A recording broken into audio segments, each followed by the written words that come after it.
Baik, selamat siang. Kakak-kakak, terima kasih sudah hadir pada kesempatan kali ini.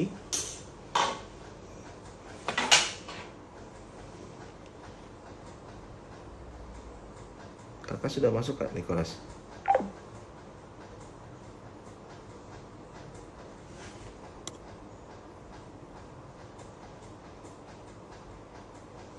Ya, Kak Siregar, terima kasih. Kak Lukas, Kak Kusuma, Kak Nyoman.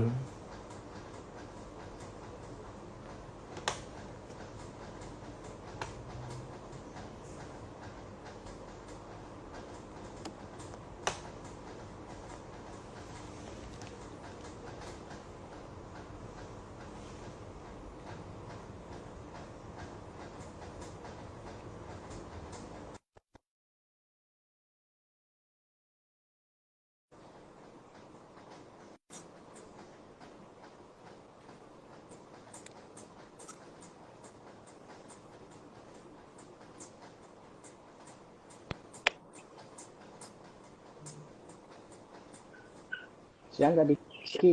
Selamat siang, Kak. Siang Kak Diki, apa kabar? Baik, baik. Kak Nicholas, ya. Sebentar saya Ya Kak, menyapa dulu. Ada dari Kak Intan sudah hadir pada hari ini. Ya, ada juga saya menyapa kita ada Kak Rani Damayanti, Kak Sahrul, Kak Putus, Kak Bangun, Kak Anang, ya. Kemudian ada Kak Lukas juga, Kak Kusuma. Terima kasih kakak-kakak semua. Ya, pada kesempatan kali ini yang berbahagia ini kita sudah hadir kedatangan dari Kak Nicholas ya. Jadi khususnya kita akan uh, sharing ya beberapa bagaimana peluang-peluang kedepannya untuk pelayanan-pelayanan dan manajemen yang unggulan ya. Dan juga di sini hadir Kak Nicholas di Susanto ya.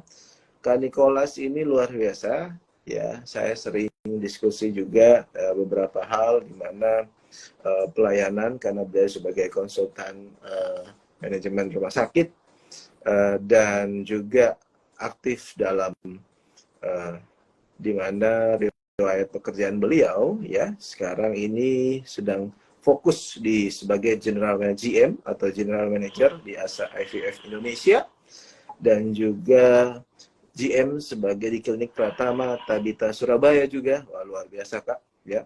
Kemudian GM juga sebelumnya di Surabaya, sekarang dari Morula FS Surabaya menjadi nakodah, menjadi GM di ASA IVF Indonesia. Suara saya terdengar Kak Nicholas?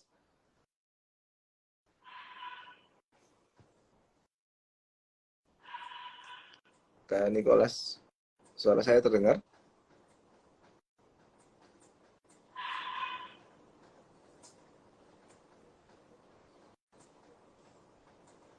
Ya, Kak Susi Herawati, terima kasih sudah hadir.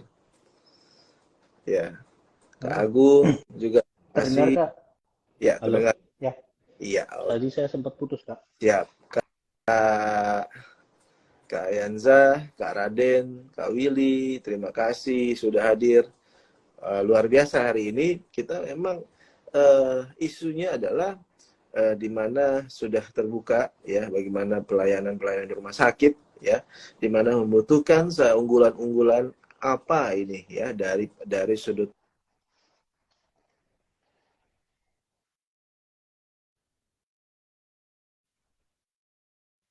Halo.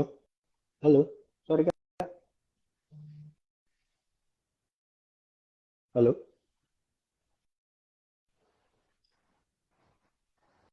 Ya, suara saya terdengar Kak Nicholas ya. Sudah Kak? Sudah dengar? Kak Nicholas ini di Surabaya ya. Di Ya, Surabaya betul. dan menjadi nakoda juga sekarang seluruh Indonesia sebagai GM ASA IVF ya. Jadi ini IVF ini beliau sudah geluti sejak tahun 2000 lebih awal ya, 2018, 2016, 2018 ya. Dan sudah hampir 7-8 tahun ya, Kak ya, untuk unggulan IVF di Indonesia.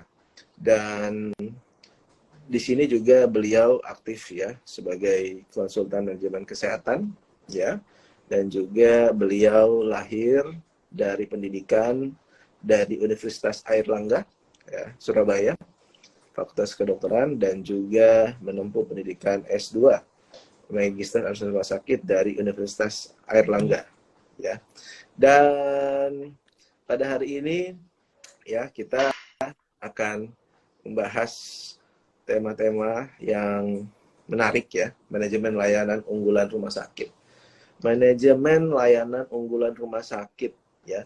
Nah, jadi manajemen kita bagaimana memanage layanan unggulan rumah sakit, baik yang belum mempunyai unggulan atau unggulan yang sudah mainstream, atau yang sekarang unggulan-unggulan yang sudah ada dijalankan oleh Kak Nicholas ya, di mana di sini IVF ya, dan kita belum masuk ke bagaimana persaingan di sana, tetapi dengan IVF ini dari sudut pandang Kak Nicholas mendalami ini ya, apakah beririsan juga dengan nanti akan berkorelasi juga dengan pelayanan ibu dan anak nantinya ke depannya ya.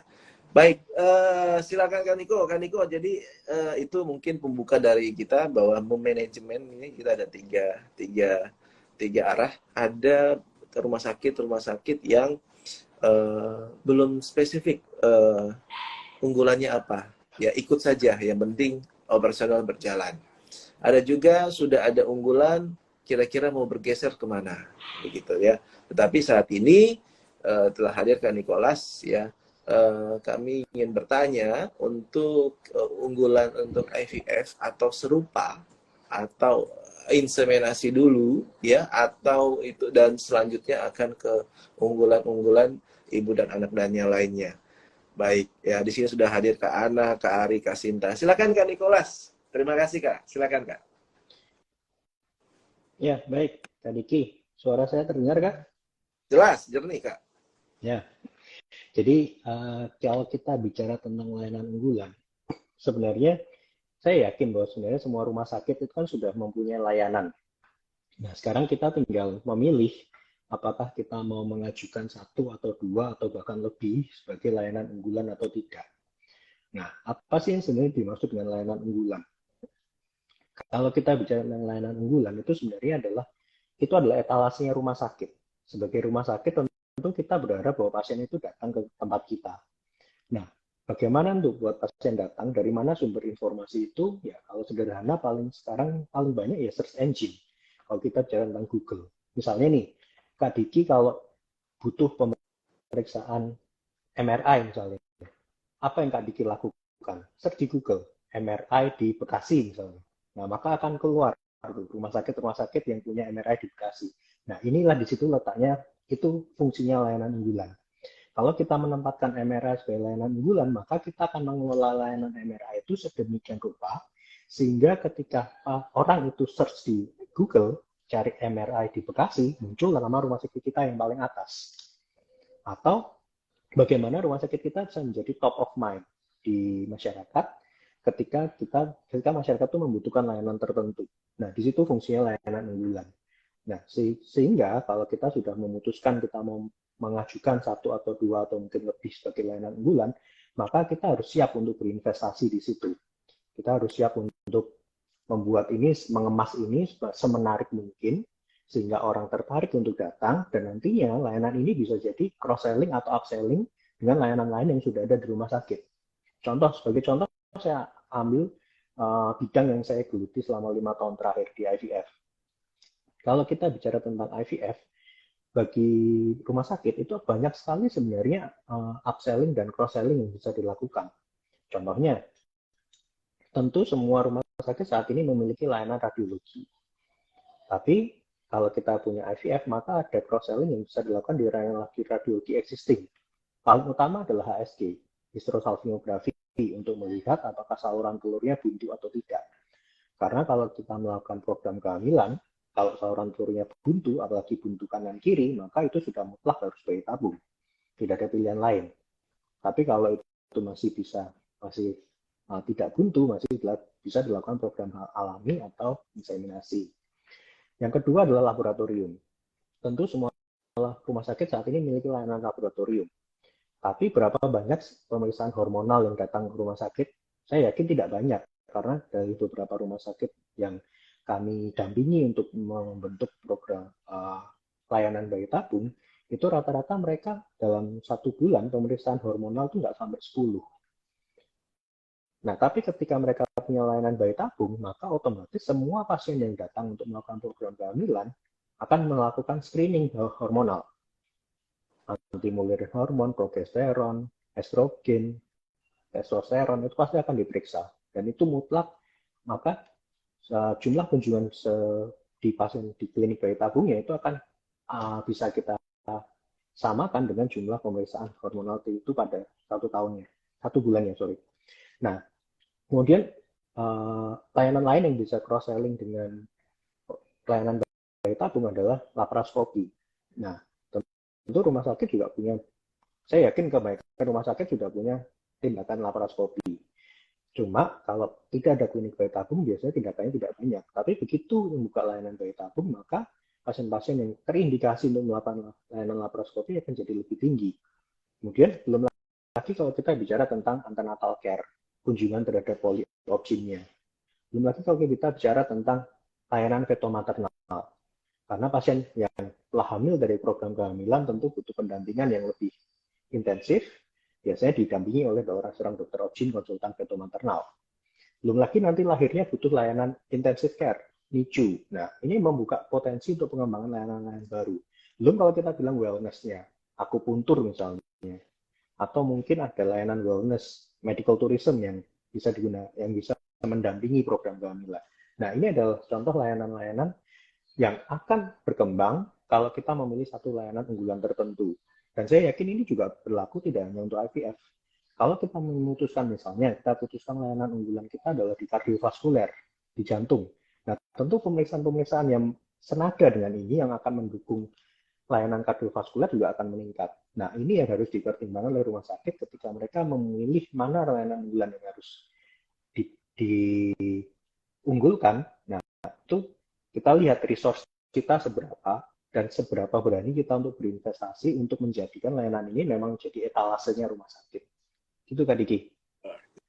Jadi memang jadi ada cross sharing dan seterusnya, itu semua berhubungan ya Kak ya. Jadi memang dari IVF ini menarik ya Kak ya. Memang ada langkah-langkah bagaimana para pemilik rumah sakit ya, kemudian pimpinan rumah sakit memberikan pandangan ya kepada pemilik rumah sakit ya, bagaimana unggulan-unggulan kita ini bisa bertahan ya, di mana kita bisa bicara ya etalase tadi, etalase rumah sakit, apakah dia menjadi trauma center ya Kak ya, jadi sebagai pusat trauma ya, kemudian hampir semua rumah sakit sudah menjadi pusat trauma hampir semua. Dan tetapi memang ada unggulan-unggulan ya, di mana menjadi ketertarikan ya. Jadi yang kami ingin tanyakan Kak Niko, dari di sini yang tren paling tinggi ini adalah memang masih IVF ya Kak ya. Juga pelayanan onkologi ya dan seterusnya ya. Kemudian dari 3 besar utama ini, apakah memungkinkan rumah sakit yang sedang berkembang ini ya bisa menjadi atau memumpuni untuk bisa melakukan pelayanan ini Kak? Ya, jadi kembali ke bisnis strategi dari rumah sakit itu seperti apa ya. Jadi kalau kita memutuskan layanan apa yang kita akan jadikan unggulan, tentu kita harus melihat introspeksi diri. Resource kita seberapa banyak. Nah, dari resource itu kita bisa melihat contohnya misalnya kalau kita bicara tentang IVF. Apa yang mutlak dimiliki oleh sebuah klinik IVF? Seorang dokter spesialis obstetrik ginekologi konsultan fertilitas. Apakah kita punya itu? Kalau itu rumah sakit yang sudah berjalan, bisa kita tarik juga data kunjungannya selama ini. Dalam 3 bulan, 6 bulan terakhir, berapa sih kunjungan pasien infertilitas di sini? Nah, dari situ baru kita akan bisa menentukan, oh oke, IVF ini menarik. Pasarnya ada, resource-nya kita ada. Ayo kita jalankan. Nah, kalau kita sudah memutuskan menjalankan IVF, maka kita akan membuat skema, tentu ada skema investasinya. Kita akan bikin hitungannya. Kebutuhan investasinya seberapa besar untuk membuat. Yang spesifik dari sebuah klinik IVF adalah lab embryologi, yang itu tidak dimiliki oleh layanan yang lain. Nah, seberapa besar investasi untuk membuat sebuah lab embryologi? Alat-alat apa saja yang diperlukan? Tenaga apa saja yang diperlukan? Nah, kalau di IVF itu ada satu profesi yang tidak lazim ditemukan di rumah sakit lain, namanya embryologis, tenaga lab embryologi. Nah, ini tidak lazim ditemukan di rumah sakit lain, kecuali di klinik IVF. Dari mana saya akan dapat seorang embryologis? Nah, itu tentu juga harus dipikirkan. Nah, setelah itu baru kita bisa melangkah untuk membuka klinik IVF. Nah, yang menarik, Kak Diki, yang menarik adalah sebenarnya saat ini ketika rumah sakit ingin membuat sebuah layanan unggulan, itu ada beberapa opsi yang bisa diambil. Nah, tidak hanya IVF ya, tidak hanya IVF, ada beberapa layanan unggulan lain yang juga bisa dikelola dengan cara seperti ini. Yang pertama adalah rumah sakit itu bisa memutuskan apakah dia akan mengelola sendiri. Mengelola sendiri artinya semua tadi dilakukan sendiri. Investasinya dilakukan sendiri, rekrutmen tenaga yang dilakukan sendiri, operasionalnya dilakukan sendiri. Atau ada skema yang lain adalah dia kerjasama dengan pihak ketiga. Pihak ketiga ini biasanya paling sering adalah seorang dokter yang memang dia menjadi bintang di layanan itu. Contohnya, misalnya ketika saya akan mengembangkan layanan unggulan di bidang trauma center, maka saya akan mencari dokter bedah yang pasiennya banyak, saya ajak kerjasama, ayo dok kita joinan, kita bikin trauma center, atau kita bikin orthopedic center, atau kita bikin spine center. Nah, rumah sakit dengan pihak ketiga ini bekerja sama untuk membuat satu layanan unggulan. Atau ada yang lebih ekstrim lagi, semua diserahkan pada pihak ketiga. Jadi ini menarik. Jadi sekarang rumah sakit ke depan bisa jadi akan berkembang menjadi sebuah tenant hospital, di mana layanan-layanan unggulannya ini dikelola oleh pihak ketiga. Rumah sakit hanya menyediakan layanan penunjangnya. Saya sediakan farmasinya, saya sediakan radiologinya, saya sediakan laboratoriumnya, saya sediakan rawat inapnya, saya sediakan kamar operasinya kalau diperlukan. Tapi layanan unggulan itu, misalnya ini kita bilang tentang spine center. Nah, spine center ini saya tinggal kontak pihak ketiga, Anda bikin spine center di sini, dokternya Anda yang cari, saya tinggal terima biaya sewanya, sebagai rumah sakit saya terima biaya sewanya, tapi nanti layanan penunjangnya masuk ke rumah sakit. Radiologinya masuk rumah sakit, laboratorium masuk rumah sakit, kalau perlu tindakan kamar operasi masuk rumah sakit, kalau perlu rawat inap masuk di rumah sakit.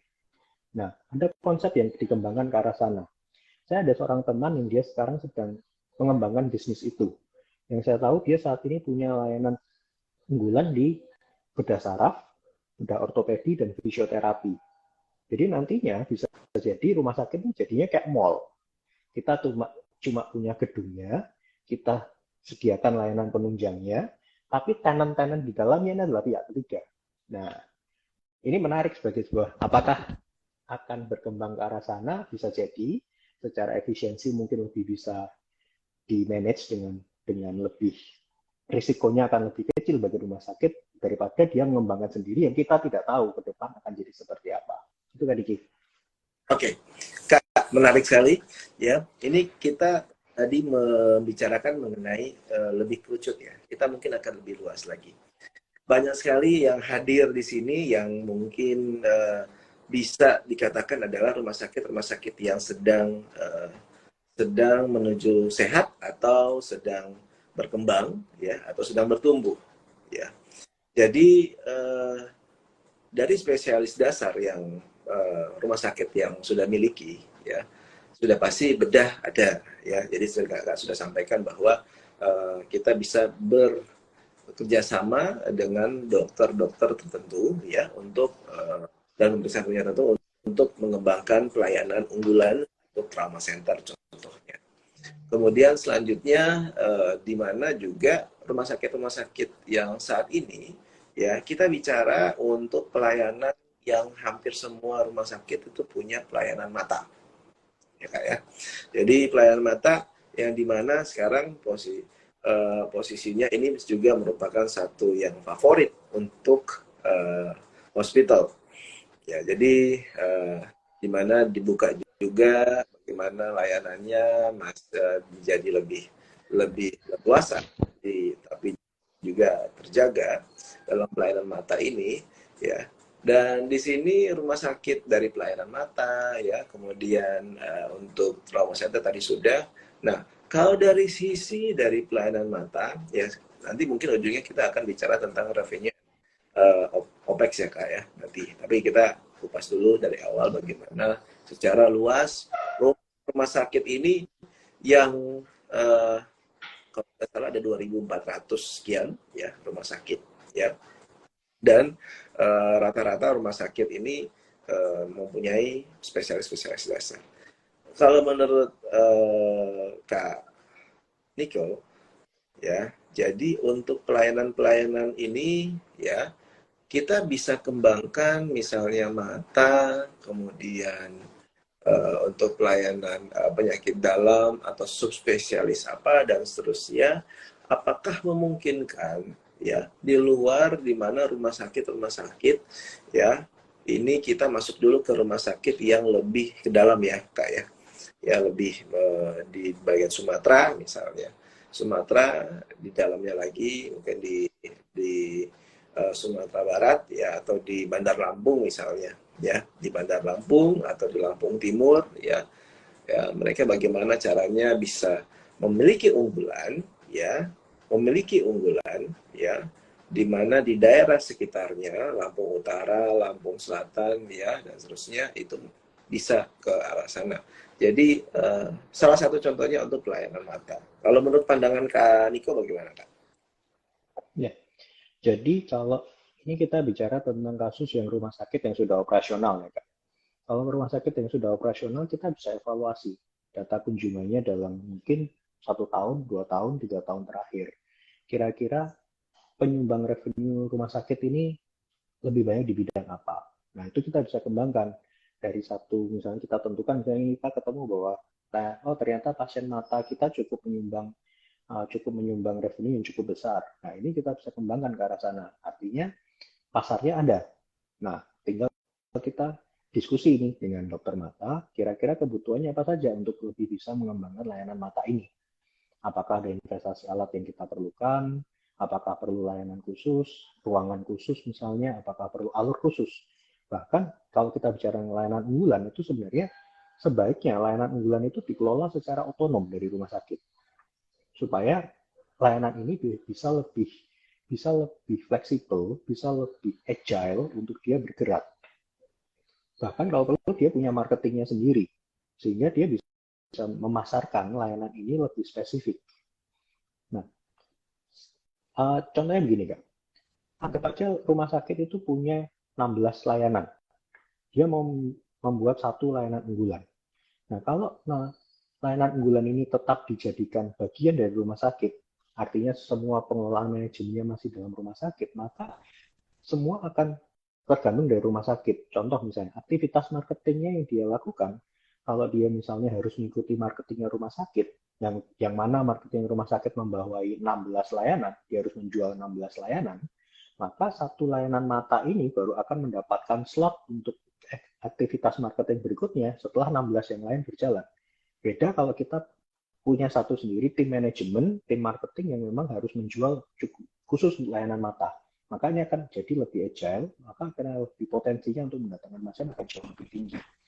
Nah, tinggal kita introspeksi diri, kira-kira dari sisi kita, mana yang untuk meningkatkan layanan mata ini sebagai sebuah layanan unggulan, tidak hanya layanan biasa, investasinya perlu apa saja. Nah, tentu ini kita butuh diskus dengan spesialis di bidangnya. Apakah kita butuh ruang operasi khusus untuk mata, apakah kita butuh alat operasi khusus. Nah, setelah ketemu itu, maka kita akan bicara tentang biaya investasinya berapa. Nah, biaya investasi ini yang nantinya akan kita hitung sebagai manajemen rumah sakit. Kita akan hitung, kita bagi dengan siapa, apakah full dibebankan pada rumah sakit, atau kita bagi dengan dokternya, atau mungkin kita alihkan ke pihak ketiga untuk biaya investasi itu. Itu Kak. Ya, baik Kak. Ini saya menyapa dulu ada Kak ada Kak Rini, terima kasih sudah hadir ya. Kak Nabila, Kak Nungki, ya, Kak Hana, kemudian Kak Buyung, terima kasih sudah hadir. Kemudian ada Kak Wahyu, Kak Kris, ya, Kak Hartanto, Kak Nungki. Nah, Kak Nungki bertanya ini Kak, ya, minta pandangan Kak Niko, ya. Jadi dari bagaimana cara memanage ya layanan unggulannya tadi ya, terdiri dari spesialis yang banyak. Jadi kita mungkin sudah punya spesialis saraf, ya kita sudah punya beberapa untuk fisioterapi dan seterusnya. Ini bagaimana caranya kita bisa lebih mengembangkan lagi ya layanan nyeri ya, layanan nyeri yang dimana kewenangan klinis mungkin akan diberikan oleh direktur kepada spesialis siapa yang ditetapkan ya, pelayanan nyeri ya, kemudian pelayanan tumbuh kembang ya, dan pelayanan gangguan tidur ya, dan lain-lain sebagainya ya, banyak kita. Jadi memang secara luas ya, jadi dari dokter-dokter yang sudah ada ya, bagaimana kita lebih memanage, memandang untuk mengangkat, dan bagaimana kita bisa mengupkan ya pelayanan-pelayanan ini, khususnya subnya ke nyeri, pelayanan tumbuh kembang dan seterusnya. Ya, silakan Kak. Oke, baik Kak. Jadi begini Kak, kalau kita mengembangkan layanan unggulan, maka sejatinya layanan itu sifatnya adalah patient center. Jadi jangan berfokus pada spesialis tertentu. Karena pasien itu biasanya butuh ditangani lebih dari satu spesialisasi. Contohnya saya misalnya di IVF. IVF itu saya mengembangkan tim IVF tidak hanya dokter objin. Ada dokter andrologi di situ, ada dokter urologi di situ, ada psikolog di situ.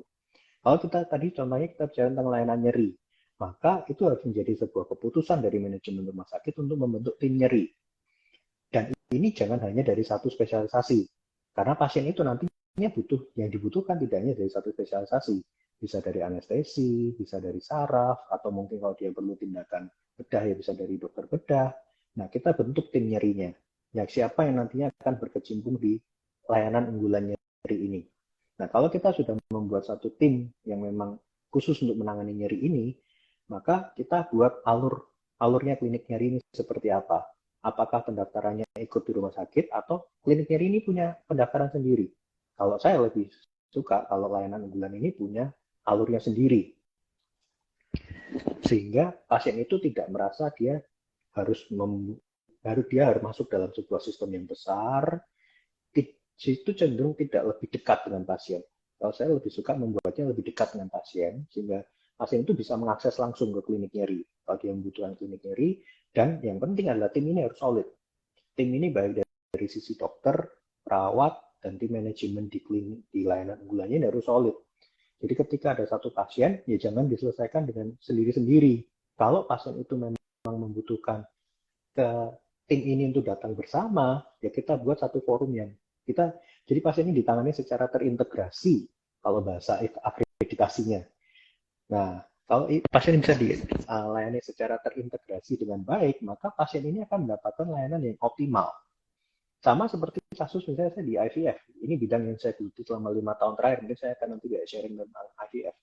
Kalau kita mendapatkan satu kasus sulit, di mana kesulitan mendapatkan anaknya ini tidak hanya dari satu sisi, maka kita juga harus mengundang satu tim. Dokter objinnya dari sisi wanitanya bagaimana, dokter andrologi dari sisi prianya bagaimana, bahkan kita undang embriologis. Kalau pasien ini sudah punya embrio, bagaimana perkembangan embrionya, kenapa yang kemarin gagal, itu kita diskusikan, kita case meetingkan. Sehingga nanti untuk berikutnya, bagaimana supaya pasien ini bisa mendapatkan kemungkinan keberhasilan yang lebih tinggi. Sama, ini pasti akan juga terjadi pada semua bidang. Kalau kita bicara tentang nyeri kan tidak sederhana. Nyeri ini banyak penyebab kausalnya apa, bagaimana cara mengatasinya, apakah cukup dengan lokal atau harus dilakukan anestesi blok dan macam-macam lain. Nah, itu kita harus lakukan secara tim, dok. Kurang lebih gitu, Kak. Wah, jadi kita memang jangan terlalu fokus ke satu pelayanan ya. Boleh tapi menjadi utama, tetapi dia akan terintegrasi. Begitu Kak ya? Jadi Ya, terintegrasi bahkan itu, dan akhirnya dengan terintegrasi dokter tersebut dengan spesialis yang lain juga akan mengangkat. Begitu. Jadi betul. saya menyapa juga ada Kak Lia. Terima kasih Kak Lia dari Kerawang sudah hadir. Kemudian Kak Yala, Kak Eus, Hendrayati, Kak Anita, kemudian Kak Ulandari, Kak Meli, ya Kak Lydia, terima kasih sudah hadir. Ada Kak Wahyu, kemudian ada Kak Ana. Ini Kak Ana ada ada pertanyaan nih. Ada Kak Gracia juga, Kak Sigi, terima kasih sudah hadir. Kak Niko, Kak Alek, terima kasih. Kemudian Kak Agung Permana. Nah, baik. Jadi dari Kak Ana ini ada yang menarik nih Kak. Menurut Kak Niko, bagaimana ketertarikan produk unggulan yang ada saat ini di rumah sakit dengan penggunaan asuransi terkhusus, ya, asuransi terkhusus terkait pengklaiman. Silakan Kak, untuk mungkin di layanan yang Kak geluti dulu deh, nggak apa-apa. Ya. Jadi kalau kita bicara tentang asuransi, tentu kalau kita berpikir dari sudut pandangnya asuransi, asuransi itu tentu mengharapkan layanan yang lebih efisien karena dia terkait dengan pembiayaan. Nah, kalau kita bisa membuat sebuah layanan unggulan, maka itu sebenarnya bisa kita masukkan sebagai sebuah unggulan untuk efisiensi biaya bagi asuransi. Sehingga pasien itu tidak harus dia datang berkali-kali atau dia harus memerlukan pemeriksaan penunjang yang dalam tanda kutip tidak efisien. Kalau kita bisa membuat satu layanan unggulan, nah itu bisa kita jual ke asuransi. Nah, sebagai sebuah layanan yang masuk dalam rumah sakit, yaitu kerjasama B2B, kerjasama antara rumah sakit dengan asuransinya, dengan bayarnya. Nah, karena kita adalah bagian dari rumah sakit, maka semua layanan yang kita lakukan ya sesuai dengan koridornya kerjasama antara rumah sakit dengan asuransi.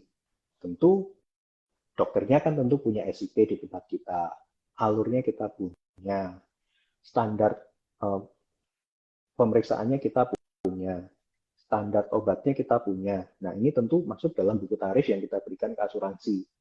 Nah, mestinya nggak ada masalah, kecuali kalau memang layanan itu menjadi pengecualian di asuransi. Contohnya, yang saya teliti lagi, IVF. IVF ini sampai saat ini kan tidak ada asuransi yang mengcover. Nah, tapi jangan lupa bahwa sebenarnya ada beberapa cara, ya ini nggak ada orang asuransi kan ya, ada beberapa cara kita bisa sedikit mengambil bagian dari sisi asuransi. Contohnya misalnya, laparoskopi. Tindakan laparoskopi itu kan di-cover oleh asuransi. Selama dokternya di dalam suratnya, di laporan medisnya, apakah berhubungan dengan kesuburan? Ya centangnya tidak. Nah, itu bisa kita manfaatkan dari sisi itu. Tapi untuk tindakan IVF-nya tentu tidak bisa. Karena itu jelas nggak mungkin dia bisa mengklaimkan asuransi. Itu, Kak. Baik, baik Kak.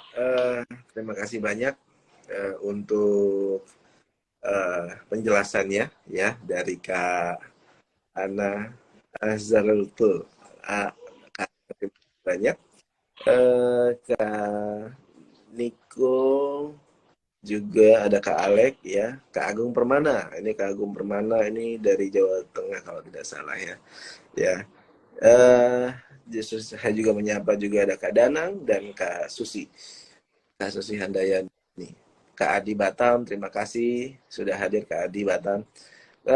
Kak Agung Permana menanyakan, selamat siang Kak Niko, izin bertanya, apakah penentuan layanan unggulan di rumah sakit cukup melihat yang berbeda dari kompetitor atau ada tools lain yang dapat mempermudah untuk memilih layanan unggulan rumah sakit yang tepat? Terima kasih. Karena kalau tidak salah ini dokter Agung, Kak Agung Permana ini tempat bekerjanya itu samping-sampingnya ada rumah sakit, sampingnya batasan tembok saja ada rumah sakit lagi nih. Ya.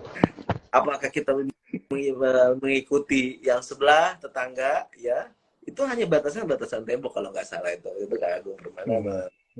Silakan Kak. Ya, ya sebenarnya kan kembali ke bisnis strateginya bagaimana. sebenarnya nggak ada salahnya kalau walaupun itu berbatasan tembok kita memiliki layanan unggulan yang sama. Contohnya minimarket misalnya, Indomaret dan Alfamart itu selalu bersebelahan.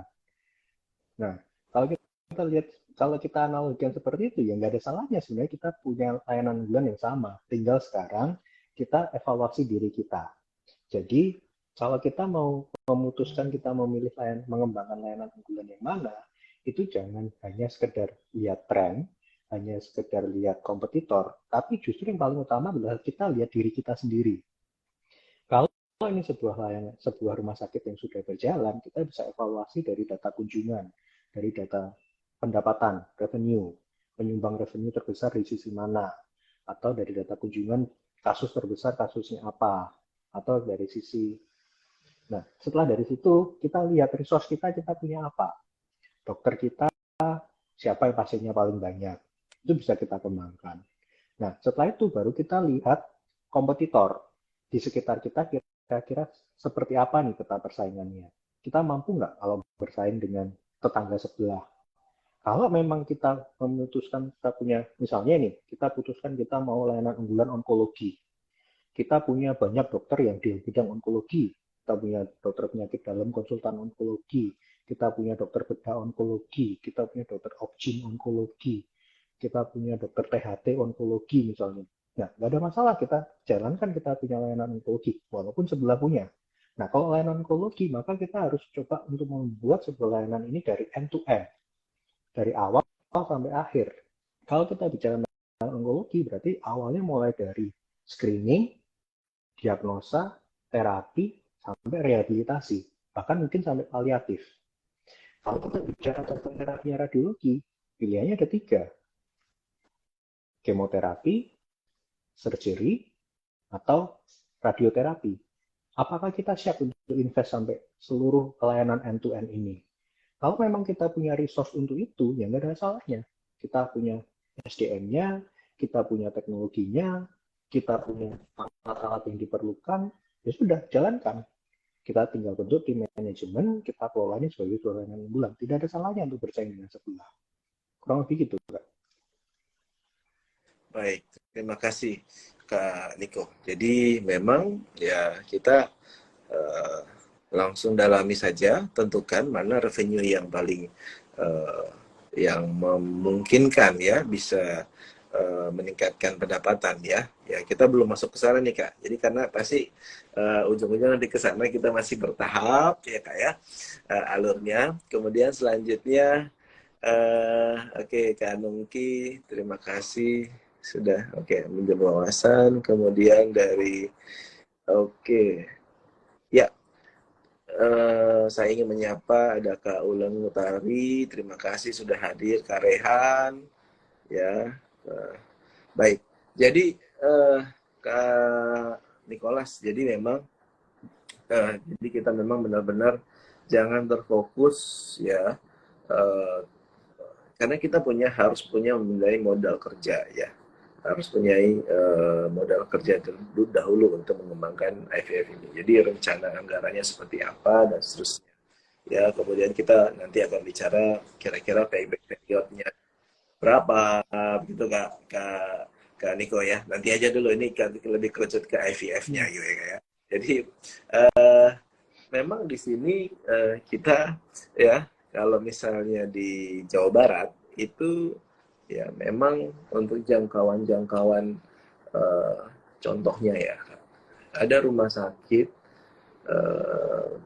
khusus paru ya di Kerawang ya Kak ya. Memang dia unggulannya paru begitu Kak ya.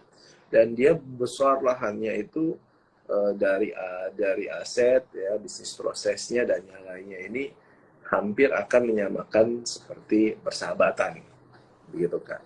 Nah, jadi apakah lokasi ya lokasi juga ini pun juga menjadi syarat atau menjadi pertimbangan untuk para investor atau para untuk mengembangkan pelayanan itu. Dari pandangan kakak, silakan Kak. Kak Silvi, terima kasih. Kak Dani, terima kasih. Silakan Kak. Ya, tentu Kak. Jadi gini, kalau tadi kita dikit bicara terkait modal, ya kalau kita gunakan skema kerjasama yang ketiga tadi, di mana layanan unggulan ini dikelola oleh pihak ketiga, bisa jadi rumah sakit itu nggak perlu modal, Pak. Bisa jadi nggak ada modal kerja yang perlu dikeluarkan rumah sakit, karena risiko itu dialihkan semua ke pihak ketiga. Jadi sekarang untuk membangun layanan unggulan itu tidak ada alasan bahwa saya tidak punya modal. Itu. Nah, kalau kita bicara dengan pihak ketiga atau investor yang masuk, tentu dia akan melihat salah satunya adalah tentu adalah faktor lokasi. Contohnya kalau kita bicara tentang paru. Kalau kita bicara tentang paru, maka kita akan melihat daerah sekitarnya seperti apa, demografi penduduknya seperti apa, risiko sakit parunya seperti apa. Sama seperti IVF.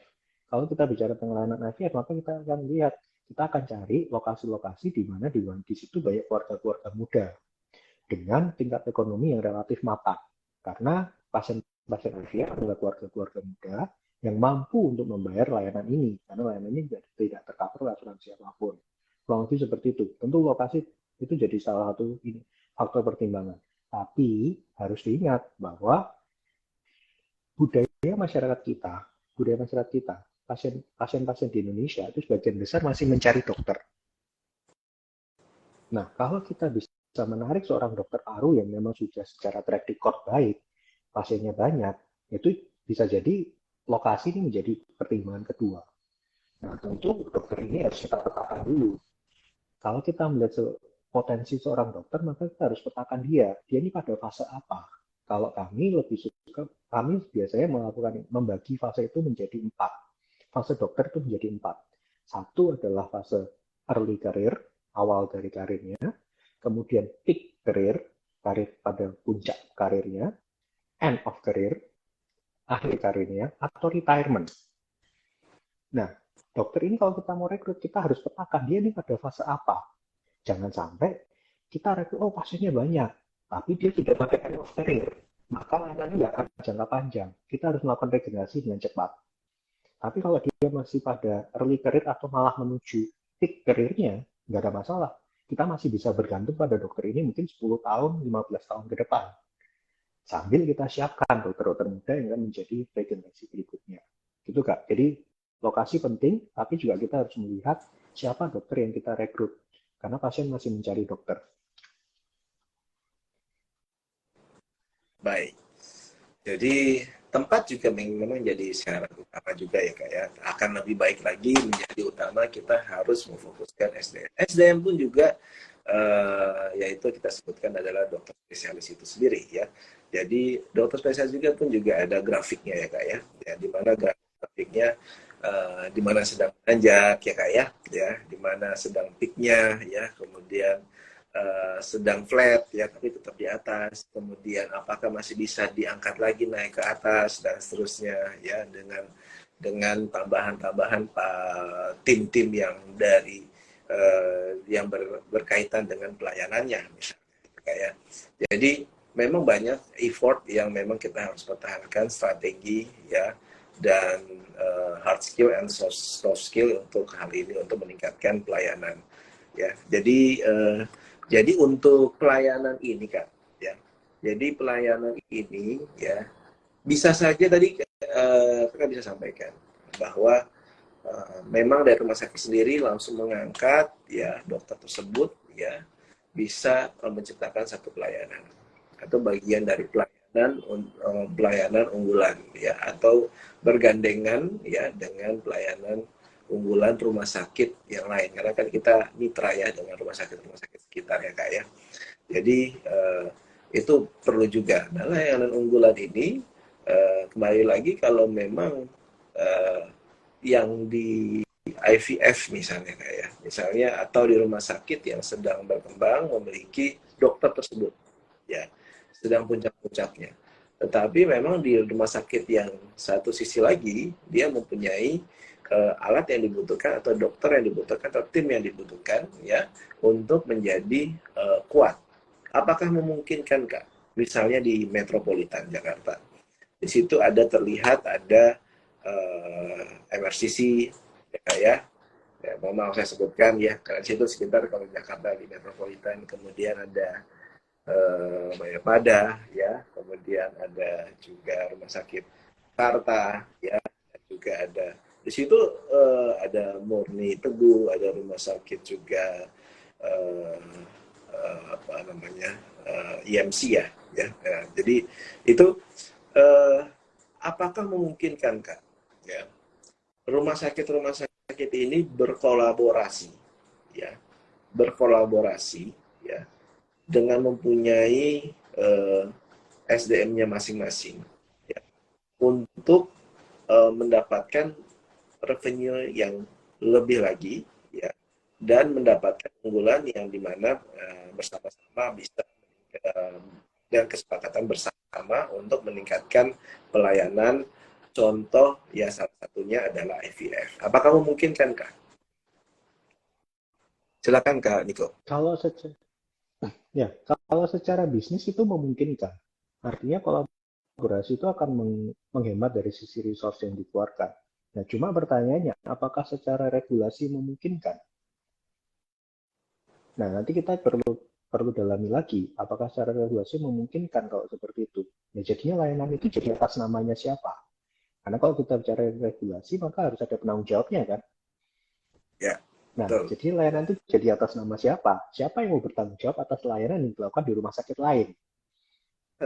Kalau ada Oke. apa-apa, tanggung jawabnya dari sisi siapa? Nah, itu perlu kita dalami.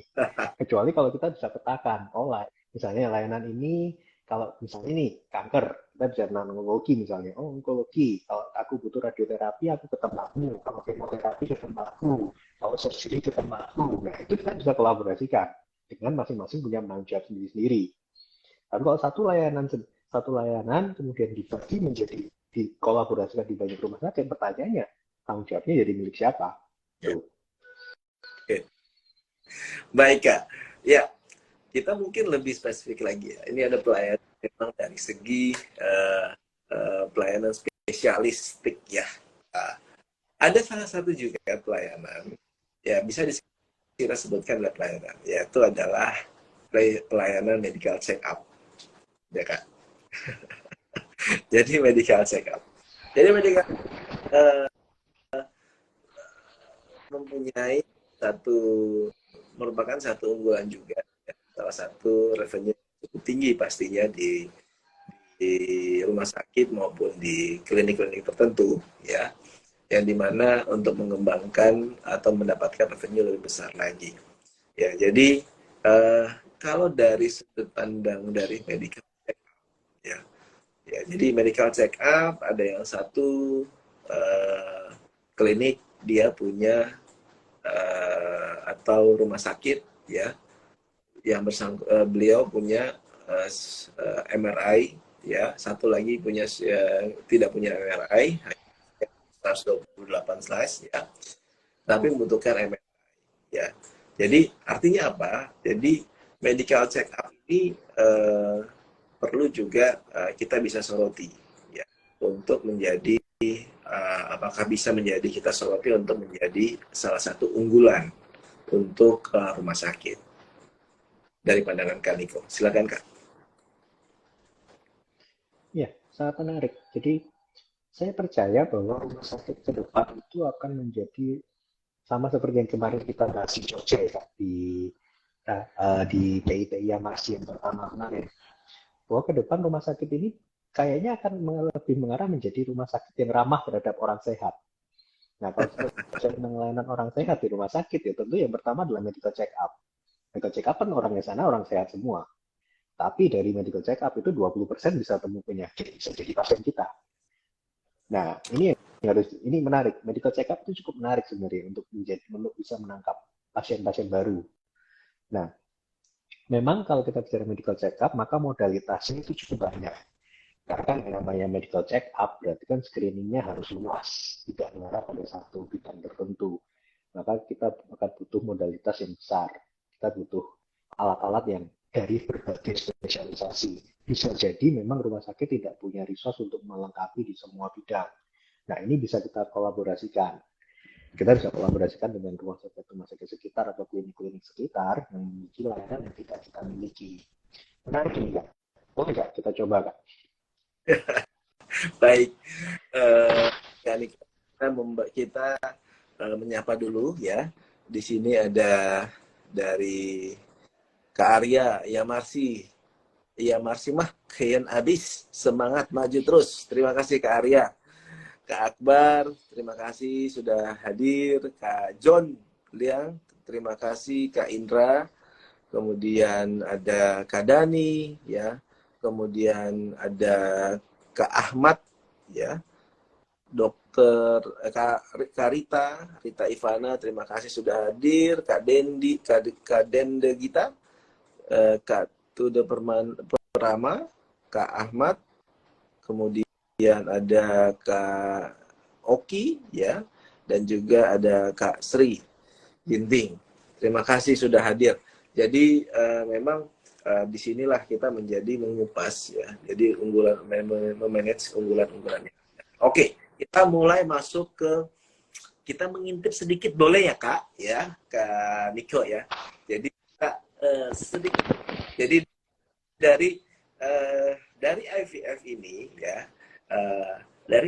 ini ya, memang kakak bilang ada mungkin kakak bisa perlu modal kerja, ada juga tidak perlu modal kerja, ada juga kita kerjasama dan seterusnya. Nah, dari perkembangan dari klinik IVF ini dan mungkin satu bagian dari perusahaan yang menunjang dengan hospital yang lainnya dan seterusnya, ya. Jadi dari kita mungkin fokus dulu di klinik secara keseluruhan ya, di mana kakak sebagai general manager di Indonesia di IVF ya, Morula ya, begitu ya kak ya. Jadi apakah dari revenue ya dan versus OPEX ya yang saat ini ya, apakah ini bisa payback periodnya itu dengan modal kerja yang ditetapkan, kita tetapkan dengan modal kerja yang kita tetapkan ya, itu payback periodnya itu apakah memungkinkan bisa kurang dari 5 tahun ya, dengan kita modal sendiri kak, kita belum kerjasama ini kak ya, intip sedikit boleh dong kak ya. Jadi kira-kira menurut kakak dari modal sendiri periodnya itu kira-kira menurut kakak itu bisa kurang tahun atau tidak kan nggak? Oke, saya kasih sedikit teaser bahwa jumlah kita bicara seluruh Indonesia. Saya tidak bicara dari brand saya ya. Kita bicara secara global seluruh Indonesia. Pasien bayi tabung, siklus bayi tabung di Indonesia itu di tahun 2022 itu sekitar 13 sampai 14 ribu dalam satu tahun. Kalau kita hitung dari jumlah populasi penduduk Indonesia, maka sebenarnya jumlah siklus bayi tabung yang diperlukan di Indonesia itu di kisaran antara 90 sampai 100 ribu per tahun. Artinya, dari sejumlah klinik bayi tabung yang ada di Indonesia saat ini ada 52 klinik bayi tabung. Itu mereka hanya meng-capture sekitar 15% dari potensi market yang ada. Nah, ini sedikit bocoran. Kakak-kakak sekalian para manajemen rumah sakit tertarik untuk IVF, pasarnya masih sangat besar. Nah, kalau kita lihat dari distribusi kliniknya, itu 75% dari 52 ini itu ada di Pulau Jawa dan Sumatera. Kalimantan, Sulawesi, dan Indonesia bagian timur itu masih kosong. Ini sangat menarik kalau kakak-kakak di sini ada yang mengelola rumah sakit di Kalimantan, terutama Kalimantan Timur, Kalimantan Selatan, atau Sulawesi, mau mengembangkan bisnis IVF. Di sana pasarnya masih sangat terbuka. Peluangnya masih sangat besar.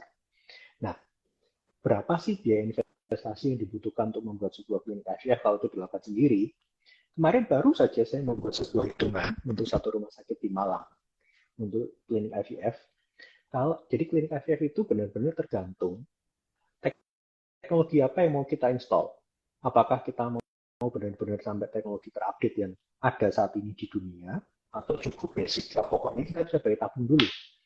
Nah, kalau kita mau memulai dari yang basic, yang kita bisa bayi tabung dulu, yang mungkin bisa kita jual dengan satu siklus harga 50-60 juta, itu biaya investasinya kurang lebih di kisaran sekitar 12 miliar. Nah, kurang lebih 12 miliar investasinya. Nah, kemarin saya coba buat hitungannya, cash flow, dengan asumsi dalam tahun pertama itu dalam satu tahun sekitar 100 siklus bayi tabung saja. Jadi satu bulan nggak sampai 10. itu balik di tahun keempat. Tentu dengan growth ya, tentu dengan growth setiap tahunnya. Itu baliknya payback periodnya di tahun keempat. Jadi sebenarnya bisnis ini masih sangat menarik. Iya. Jadi, nah itu jadi menjadi dasar. Ini jadi menjadi dasar kita untuk bisa mengetahui untuk mengambilkan kebijakan, begitu ya kak ya. Jadi karena kita hitung-hitungan dulu nih kak, ya kan, hitung-hitungan dulu ya. Trauma center dia butuh apa? Kemudian urologi kita bicara ke masuk ke ESWL kak, misalnya, ya dari ESWL ya, di mana pasarnya juga masih banyak ternyata kak, ya. Jadi di mana bisa diklaim juga ya, kemudian juga bisa bisa untuk margin masih oke lah ya. Jadi artinya kalau dari pandangan kakak atau dari sejawat atau rekan-rekan yang sedang mengembangkan ESWL kak ya di rumah sakit yang ada, pandangan kakak apakah dari pelayanan ESWL ini bisa menjanjikan untuk terus dipertahankan atau ada strategi lain untuk kita bisa dapat ubah? Silakan kak. Ya, tentu kalau kita bicara spesifik misalnya SWL ini ya saya sepakat bahwa SWL ini potensi pasarnya masih cukup besar. Kalau kita bicara di Surabaya saja, ketika saya mengelola satu rumah sakit besar, waktu itu saya dalam tim manajemen satu rumah sakit besar di Surabaya, mereka nggak punya ESWL. Jadi setiap kali kita ada pasien ESWL harus kita rujuk ke tempat lain. Nah, artinya pasar ESWL ini masih sangat terbuka, potensinya masih sangat besar. Nah, tapi tentu layanan unggulan ini nggak bisa statis. Karena kompetitor kita juga akan berpikir hal yang sama. Oh, SWL masih menarik, mereka buka SWL. Kalau kita hanya berhenti pada SWL, ya kita nggak akan bisa berkembang. Kita akan tergerus oleh zaman. Nah, kita juga harus mengembangkan. Kalau memang kita akan fokus di layanan urologi, layanan apa lagi di urologi ini? Bisa meningkatkan, tidak hanya sekedar SWL-nya, tapi layanan lain apa yang bisa mensupport layanan unggulan urologi kita. Nah, itu tentu harus discuss dengan spesialisasi masing-masing, Kak. Oke. Baik, menarik kak ya. Saya ingin menyapa dulu dari kakak-kakak yang sudah hadir ya. Ada Kak Kasil, terima kasih sudah Kak Kasil Rahmat, terima kasih sudah hadir. Kemudian Kak Mevro Lubis, ya, Kak Asia, Kak Anggun Desi, ya, Kak Evel, Kak Evel, kemudian ada Kak Musapa, kemudian ada Kak Iza, dan Kak Tri. Terima kasih sudah hadir. Ini memang sangat menarik sekali bagaimana ujung-ujungnya bagaimana kita memutuskan suatu kebijakan, bagaimana dasarnya adalah perhitungan-perhitungan yang Kak Niko sudah terapkan dengan baik ya. Dan di mana selain perhitungan adalah kita utama adalah asetnya adalah SDM itu sendiri. Di mana aset SDM kita juga harus melihat grafiknya sejauh ini apakah sedang dalam proses bisa masing-masing menanjak dan kita masih bisa pacu untuk selaras dengan linear dengan revenue yang kita harapkan. Ya, jadi dengan perhitungan Kak Niko, dengan salah satu contoh di Malang ya, misalnya contohnya tadi Kak ya, sedang merakit ya Kak ya. Jadi dengan 10 pasien atau yang the worst-nya ya, itu bisa payback periodnya itu bisa di 4 tahun ya, dengan investasi 12 miliar. Jadi artinya ini bisa sangat bisa untuk para investor yang ada ya, atau yang memiliki rumah sakit yang hadir pada kesempatan kali ini, sangat bisa dengan pemetaan dan mapping ya yang sudah kita lakukan. Sudah pasti feasibility study juga harus dipersiapkan juga ya Kak ya, untuk siap untuk menanamkan modalnya di sini ya. Jadi jangan terfokus ya hanya di IVF, tapi juga bisa mengembangkan mengembangkan dengan layanan-layanan unggulan yang lainnya. Ya, jadi untuk selanjutnya Kak, ya, untuk pelayanan-pelayanan berikutnya, ya, nanti mungkin kita bisa akan langsung ya, mungkin ada pertemuan secara luring ya, dan yang lainnya. Salah satu contoh ya Kak Niko ya, untuk bisa memberikan masukan-masukan, kita undang para pakar ya dan lainnya ya, yang untuk mengembangkan layanan-layanan ya, baik dari sisi bedah maupun IVF dan seterusnya dan seterusnya. Jadi memang artinya perlu kekuatan dari manajemen juga untuk menghitung secara pasti untuk bisa memberikan net profit yang baik untuk para investor. Ya, jadi kurang lebih seperti itu. Jadi, Bapak Ibu, kakak-kakak yang hadir pada kesempatan kali ini, yang kita tangkap bersama bahwa pelayanan jangan menitik beratkan, ya sudah, jalan saja. Pelayanan apa saja, yang penting jalan saja dulu. Tetapi kita bisa mengangkat, bisa melihat 5 penyakit terbanyak ya, terbesar yang mendapatkan revenue ya, sehingga itu kita bisa tingkatkan, dan juga menjadi bisa melihat bagaimana segala sisi dari persiapan-persiapan dari OPEX-nya atau unit cost-nya yang perlu dihitung secara rinci, jangan sampai skip, begitu Kak ya.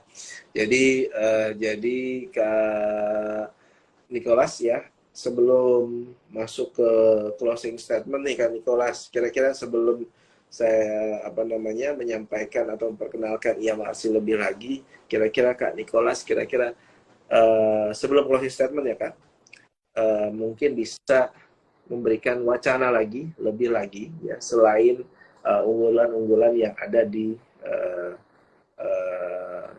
Indonesia, selain IVF itu dari rumah sakit yang ada pada saat ini. Silakan Kak. Ya, sebenarnya ada banyak layanan unggulan yang bisa dikemas. Kalau kita bicara tentang layanan mainstream, ya tentu kardiovaskuler, bedah saraf, itu layanan-layanan mainstream. Onkologi itu layanan mainstream yang bisa jadi layanan unggulan. Kalau kita mau melihat ke depan bisa banyak sekali layanan unggulan yang juga punya potensi untuk dikembangkan. Contohnya misalnya sekarang kita bicara tentang genomik. Kedokteran genomik ini cukup menarik untuk dikembangkan, karena dia akan mengarah pada precision medicine, benar-benar personalized. Tiap orang akan ditreat sesuai dengan genetiknya misalnya. Atau kita bisa, kalau mau mengembangkan lagi, yang mungkin menarik ke depan adalah herbal. Tidak banyak rumah sakit yang melihat pada layanan herbal. Nah, ini ke depan juga mungkin bisa jadi potensi yang menarik untuk dikembangkan sebagai layanan unggulan. Atau layanan-layanan wellness. Kalau kita bicara wellness, kita bicara tentang sports medicine, kita bicara tentang nutrition, kita bicara tentang fisioterapi, itu cukup menarik untuk dikembangkan ke depan. Kalau saya melihat ke depan mungkin 3 bidang itu, herbal, genomik, dan wellness, itu akan menjadi potensi layanan unggulan yang bisa dikembangkan oleh rumah sakit. Wow, luar biasa. Jadi dari secara kesempatan dan opportunity yang ada, ya para investor, para pimpinan rumah sakit ya bisa melihat dan tidak melirik, tapi mendalami dari pelayanan-pelayanan yang tadi disebutkan. Baik, Kak Nicholas ya. Oke, sebelum saya memperkenalkan lebih dalam lagi, di sini Kak Dewa Ayu, terima kasih sudah hadir. Kak Anggi, terima kasih sudah hadir. Kak Gina, terima kasih sudah hadir. Kak Budi, terima kasih sudah hadir. Ya, Kak Tri juga sudah hadir tadi ya. Oke, ya, baik Kak. Jadi terima kasih banyak Kak. Sebelum closing statement, saya ingin memperkenalkan dulu ya IAMRC. IAMRC ini merupakan satu perkumpulan para ahli manajemen dan administrasi rumah sakit yang memiliki gelar magister di bidang manajemen rumah sakit atau administrasi rumah sakit. Untuk dapat bergabung bergabung dengan IAMARSI, ya, harus merupakan lulusan S2 manajemen dan administrasi rumah sakit dari seluruh universitas di seluruh Indonesia maupun ya lulusan dari luar negeri. Apapun gelarnya, bisa Mars, ya, MPH, MKes, MMR, MMRS, MKM, bahkan MM, selama konsentrasi manajemennya dan administrasi konsentrasinya ke rumah sakit. Dan juga kami ingin sampaikan bahwa persyaratannya selain ijazah S2, perlu menyiapkan foto terbaru, ya, ada foto disiapkan, ada KTP, dan juga ini sangat-sangat terjangkau kakak-kakak, ya. Jadi untuk pendaftarannya itu hanya 100.000 rupiah, ya. Itu nanti di situ akan ada langsung ke rekening IAMARSI, dan juga di situ juga nanti akan terlihat anggaran dasar dan anggaran rumah tangga IAMARSI. Kakak bisa melihat secara langsung bahwa IAMARSI ini sangat-sangat berpotensi ke depannya, ya, dan juga bisa mengembangkan kakak-kakak bisa lebih lagi. Dan untuk lebih jelasnya nanti linknya bisa kami share juga, dan juga lebih jelasnya juga bisa menghubungi Dr. Nike atau Kak Nike, ya. Beliau juga merupakan bagian dari S2 Mars, ya, saya S2, ya. Dan Kak Nike ini bisa di 0815 5301 7202. Nah, jadi itulah IAMARSI, dan memang IAMARSI ini merupakan di mana dipromotori oleh lulusan dari 11 universitas yang kemudian disebut tim 11. Universitas Indonesia, Universitas Airlangga di tempat Kak Niko lahir, ya, Universitas Brawijaya, Universitas Gajah Mada, Universitas Diponegoro Semarang, ya, kemudian ada juga Universitas Hasanuddin, ya, kemudian dari Universitas Sumatera Utara, ya, Universitas Respati Indonesia, Universitas Esa Unggul, Universitas Pelita Harapan, dan dari Ladrop University. Dan banyak sekali kita di sini sudah melantik dari awal, ya, dari COVID, ya, saat itu, ya. Nah, jadi kita sudah dari beberapa daerah, dari Jawa Barat, ya, DKI Jakarta, Jawa Barat, kemudian juga Sumatera Utara, kemudian Bali, ya, kemudian ada juga pengukuhan 3 pengurus wilayah di DKI Yogyakarta, ada Jawa Timur, ya, kemudian selanjutnya adalah di Riau, ya, kami juga sudah ada di Riau timnya, ya, ke Kalimantan Timur, kemudian juga ada juga sampai ke pelayanan dari Lampung, Bangka Belitung, Sumatera Barat, Sultra, NTB, dan juga perlu kita ketahui bahwa kakak-kakak, kita punya Dewan Pakar Pengurus Pusat, yang dimana ada Dr. Sutoto MKes, Fiskwa, ada juga Dr. Joti Atmaja, spesialis anak konsultan Mars Fiskwa, dan juga Dr. Gigi Iing Iksan Hanafi, Mars MH, sebagai beliau juga Dr. Gigi Iing juga sebagai Ketua Umum Pengurus Pusat Asosiasi Rumah Sakit Swasta Indonesia. Jadi marilah bergabung, ya. Keuntungan bergabung dengan IAMARSI perlu diketahui oleh kakak-kakak bahwa kita bisa berjuang bersama agar profesi manajer di rumah sakit diakui sebagai salah satu kompetensi tersendiri, kakak-kakak. Memperluas wawasan terkini dan terupdate tentang ilmu-ilmu perumahsakitan dan memperkaya networking kita di dunia manajerial rumah sakit. Dan banyak acara-acara yang ada nanti ke depannya, kakak-kakak tidak perlu usah khawatir. Baik, Kak, banyak sekali, benar, ya, kita ingin menggali lagi, ya, langsung, ya, dan juga bisa kita masuk lebih intip lagi, ya, bagaimana kakak kita bisa belajar dengan Kak Nicholas.